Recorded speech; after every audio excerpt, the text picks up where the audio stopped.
L-Evanġelju ta' San Mattew jispiċċa b'din is-sentenza li jgħid Ġesu qabel ma tal-assema.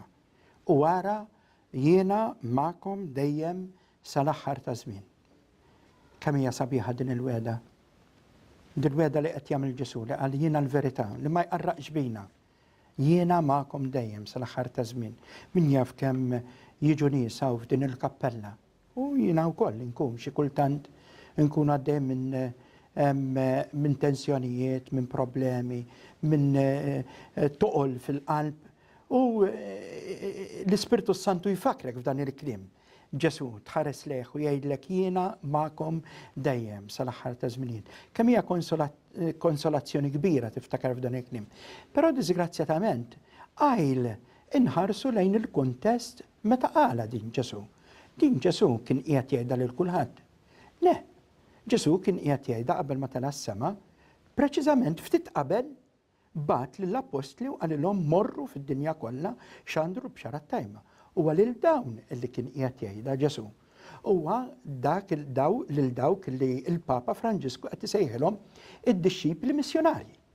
Lid-dixxipli mhux lid-dixxipli għaliex il-Papa qed jgħidilna id-dixxiplu ma jeżistix. Dixxiplu biss ma jeżistix. In-nisrani huwa jew dixxiplu missjonarju, jew inkella huwa dixxiplu xejn. Jew dixxiplu missjonarju, jew huwa missjonarju xejn.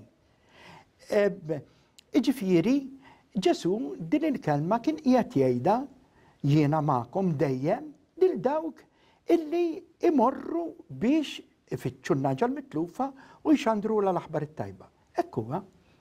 Il-moment li wieħed jieqaf, il-moment li n-nisrani jieqaf, jimxi, jieqaf ifittex in-naġa l-mitlufa, jieqaf ixandar il-kalma talla, f'dak il-moment jieqaf ikollu l-preżenza ta' Ġesu. Għax Ġesu huwa dejjem għaddej. Ġesu ma jieqaf qatt. Ġi ifittex in-naġa l-mitlufa. Meta jsiba jmur ifittex oħra u jibqa' għaddej. Il-moment li inti tieqaf ma jkollokx din il-preżenza ta' Ġesu. Fil-fatt, il-preżenza ta' Ġesu, il-preżenza aħna ngħidula reali ta' Ġesu fl-Ewkaristija, reali, mhux għax il-preżenzi l-oħrajn ta' Ġesu fostna mhumiex reali, imma għaliex fl-Ewkaristija u b'mod speċjali preżenti Ġesu bil-ġisem, bil-ruħ, bid-dem u bid-divinità tiegħu. Però meta aħna niltaqgħu biex niċċelebraw l-Ewkaristija, hemm tliet preżenzi oħra ta' Ġesu. L-ewwel nett, il-fatt li niltaqgħu. Il-moment li aħna niltaqgħu fil-Knisja, diġà hemm il-preżenza ta' Ġesu. Għax Ġesu wedna u qalilna fejn tnejn jew tlieta jkunu miġbura f'ismi, jien inkun hemm f'nofshom. Hemm il-preżenza ta' Ġesu fis-saċerdot illi jaġixxi fil-persuna ta' Ġesu.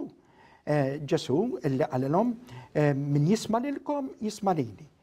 Għamlu dan b'tifkira tiegħi. Però mbagħad hemm preżenza oħra ta' Ġesu, il-preżenza ta' Ġesu fil-kelma talla. Il-kelma talla hija din il-kelma li saret bniedem fil-ġuf ta' Marija. Il-kelma talla saret bniedem.